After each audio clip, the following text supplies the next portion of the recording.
Welcome to Civics and Coffee, a history podcast, the show all about United States history, delivered to you in the time it takes to enjoy your morning cup of coffee. I'm your host, Alicia, a historian trained in United States history with a passion for telling both the known and unknown parts of America's past. So grab your coffee and get ready for some bite-sized history. Hey everyone, welcome back. On December 30th, 1884, the residents of the bustling town of Austin, Texas, prepared for the new year. In the midst of making resolutions and preparing for the next night's festivities, the community remained blissfully unaware that a murderer was lurking in the shadows. On West Pecan Street, 25-year-old Molly Smith had settled in for the night, no doubt exhausted from her day working as a cook. Little did Molly know she would not make it to see 1885. Over the course of a year, the city of Austin lived in fear as newspapers carried stories of horrific murders. The individual, later known as the Servant Girl Annihilator, is believed to have murdered 8 people in Austin before stopping suddenly. Although sometimes classified as the first American serial killer, the story of the Servant Girl Annihilator remains largely unknown. So this week, I am diving into the Servant Girl Annihilator. What happened? What's the connection to Jack the Ripper? And why isn't this story more well known? Grab your cup of coffee, peeps. Let's do this. This episode, dear listeners, is definitely on the darker side and contains themes of sexual assault and pretty horrific violent acts. Consider this my listener's warning and feel free to skip this week if you need to. And with that, let's begin. In 1884, the city of Austin, Texas was still very much in the making. Counting less than 5,000 residents during the Civil War, by the 1880s, Austin had tripled their population. Serving as the state's capital, Austin was beginning to blossom and counted an opera house and 3 universities, in addition to a new Capitol building, which was still a few months away from breaking ground. One of the most violent southern states during Reconstruction, Texas Democrats had successfully wiped out the meager gains made by Republicans a decade earlier and enjoyed firm control over the legislature. Although some freedmen lived among their white neighbors, local residents had largely begun living in segregated communities, and racial violence was still an all too frequent reality. Some local black families had managed to enter the middle class, but there were still several members of the community who had to work long hours, and black women often found work inside white homes as domestics or cooks. Such was the life of Molly Smith, who, at just 25 years old, was to become the first victim of the killer later called the Servant Girl Annihilator. Just before midnight on December 30th, 1884, Molly was asleep in her bed when she was suddenly and violently attacked. The unknown assailant's weapon of choice was an axe, which was discovered with Molly's body the next morning. Not only had Molly suffered a gash to her head, she was also stabbed repeatedly with wounds to her chest, abdomen, legs, and arms. It was clear from the scene that this was an act of rage, plain and simple. But who could have been so angry as to inflict this much damage on a single person? Molly had been living with a boyfriend at the time, something outside the norms of the era. When local law enforcement arrived, they discovered him at the scene, knocked unconscious. In an era before DNA evidence and criminal profiling, authorities were unprepared to launch a serious investigation. Although Austin police were used to crime, a murder of this magnitude and brutality was something officers had not yet experienced. Operating with just 12 officers, Austin's police department also had scant resources to dedicate to trying to learn the identity of a nameless, faceless killer. Thus, their investigation, as limited as it was, went nowhere, and no one was arrested in connection with Molly's death. The murder seemed to be a singular incident until 5 months later, when another woman, Eliza Shelley, was discovered on May 8, 1885. Like Molly, Eliza had worked as a cook for a prominent local family, a former state legislator, in fact.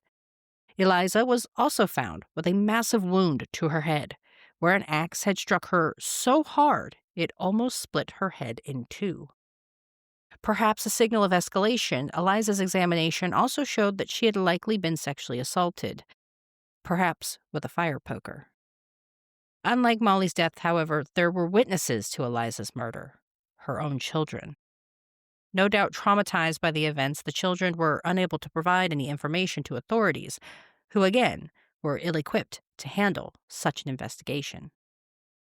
Just a few weeks later, yet another domestic worker, Irene Cross, was stabbed multiple times, including a massive head wound that looked as if she had been scalped.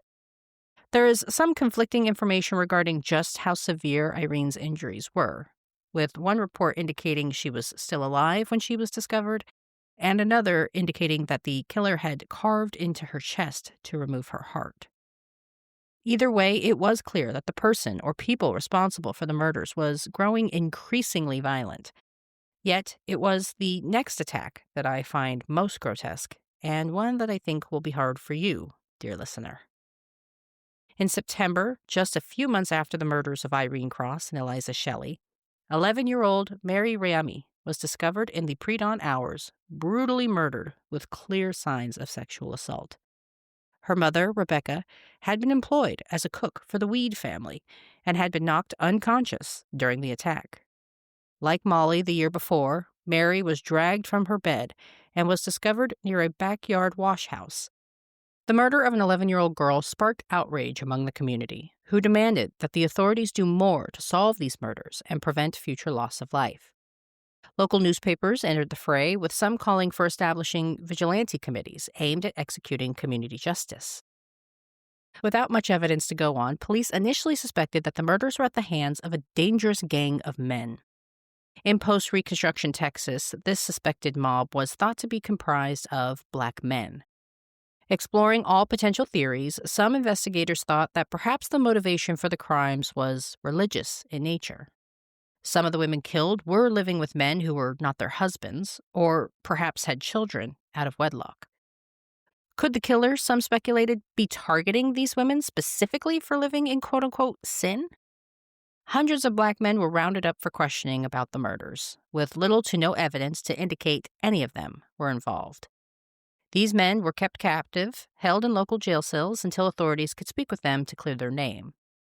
Some men later testified that police had attempted to force a confession out of them by beating them or threatening to hang them unless they talked.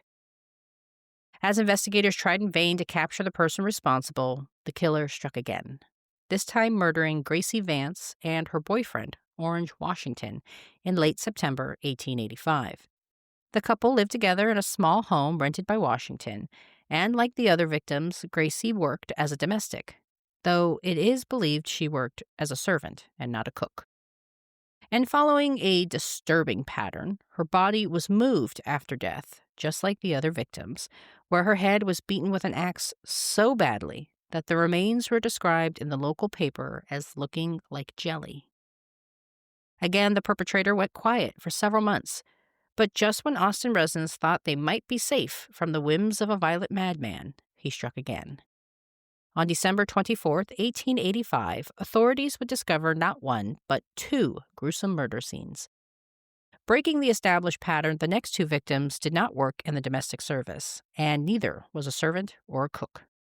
The first discovery, Susan Hancock, was described as one of the, quote, most refined ladies in Austin, end quote, and unlike the other victims thus far, Susan was white. Despite the change of race, the other elements of the crime scene mirrored the killer's established pattern. Like the other victims, Susan's head had been nearly split open thanks to the blows of an axe, and her body was discovered out in the open. As authorities were acclimating to their latest crime scene, they learned another body had been discovered. The eighth, and what is believed to be the final victim, was Eula Phillips, another well-to-do white woman. Unlike other victims, however, Eula was married. Her husband, Jimmy, was discovered in the couple's home, where he suffered a gash to the back of his head. Eula's body was discovered thanks to a blood trail originating from her home to an alley outside. Like young Mary, Eula also displayed signs of sexual assault. The discovery of two bodies in one night, and two white women to boot, sent the local press into overdrive.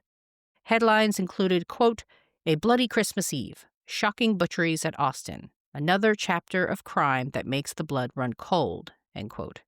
And, quote, hell broke loose, end quote. Law enforcement was already facing some significant pressure to solve the case. Having their failures splashed across the newspapers did not make their jobs any easier. And so they acted. Despite the fact that several other women had been killed in an eerily similar fashion, authorities quickly arrested Eula's husband, Jimmy, for the murder of his wife. The couple had been married just a couple of years at the time of her death and shared a son, Thomas, born just a few months into their union.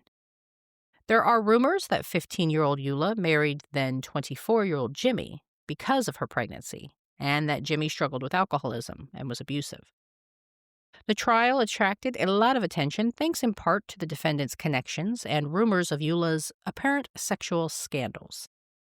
Journalists from across the country traveled to Austin to report on the trial and seemingly had very little qualms about reporting rumors, which included everything from Eula was engaging in an affair or working as a prostitute behind her husband's back, and that this was likely the true cause of their marital troubles. These rumors even seemed to infect local authorities, who failed to connect Eula's murder with the 7 others, despite the similarities in pattern. Phillips was eventually convicted based on footprint evidence presented by the prosecution. In an era before fingerprints, DNA, and hair fibers, there was little physical evidence that could be presented to prove a defendant's guilt.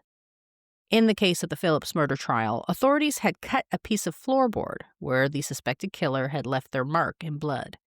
This floorboard was then compared against a sample created with Phillips' footprint. Despite reports that Phillips' footprint appeared smaller than the suspect, Phillips was initially convicted, only to be acquitted later on appeal. After 12 months of terror, the killings ceased, and Eula Phillips is considered the last victim of the person dubbed the Servant Girl Annihilator. This crude moniker came from a short story author who lived in the Austin area during the murders. And despite authorities working tirelessly to track down the perpetrator, without forensic technology or a clear motive, the Servant Girl Annihilator eluded capture. So what is the tie-in with Jack the Ripper? There are some who speculate that the Servant Girl Annihilator and Jack the Ripper are the same perpetrator. Those who subscribe to this theory point to the fact that there were frequent steamship routes between Liverpool and Austin, making an easy escape overseas plausible. London authorities also explored a potential American connection during their own investigation, further fueling speculation that the 2 killers could be one. Both the Ripper and Annihilator chose victims that were seen as on the lower end of society, servants and cooks in Austin and sex workers in London. And believers also see similarities in the style of crimes, as both perpetrators mutilated their victims post-mortem. Yet, for all the similarities, there are a few significant differences that undercut this theory. For one, the racial profile of the victims was different. Most of the women killed in Austin were black, whereas every single victim in London was white. There's also a difference in preferred murder weapons. While the killer in Austin used knives post-mortem, his initial instrument was an axe. It is possible that the killer evolved both in terms of victim profile and weapon preference, but most serial killers are not usually known to deviate. Of course, the truth of the matter is, for the moment, lost to history, and we will likely never know whether the 2 series of murders are linked. The murders in Austin predate the crimes of H.H. Holmes by almost a decade. So why does Holmes still get the credit as America's first documented serial killer? We can only speculate. There are some who point to the victim's racial profile as one potential reason behind the relative anonymity of the case. The murder of black women received very little attention, something that remains an issue today, and they were not written about in the same glowing terms as their white counterparts, something that also remains an issue in 2025. There are also some who speculate that city officials worked hard to try to limit the coverage and exposure of the case in an effort to maintain a positive reputation for Austin.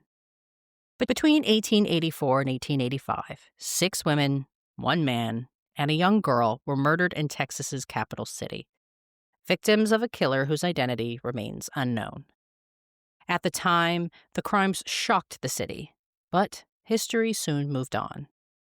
Overshadowed by the later infamy of Jack the Ripper and H. Holmes, the Servant Girl Annihilator faded from national memory. A century later, we're left with fragments, unanswered questions, unclaimed justice, and a story that history almost forgot. And before I sign off today, I want to welcome the newest member of the Patreon, Molly.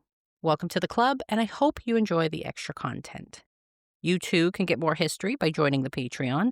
There are tiers starting at just $3 per month, where you can enjoy extra content, including recorded book reviews and access to the bonus series, Civics and Cocktails. You can learn more about joining the Patreon and other ways you can support the show by visiting my website at www.civicsandcoffee.com. The website is also where you can see show notes, transcripts, and stream any episodes you might have missed. Thanks, peeps. I'll see you next week. Thanks for sitting down with me as I explored this chapter of American history. If you liked what you heard, be sure to subscribe and share with your friends. I look forward to our next cup of coffee together.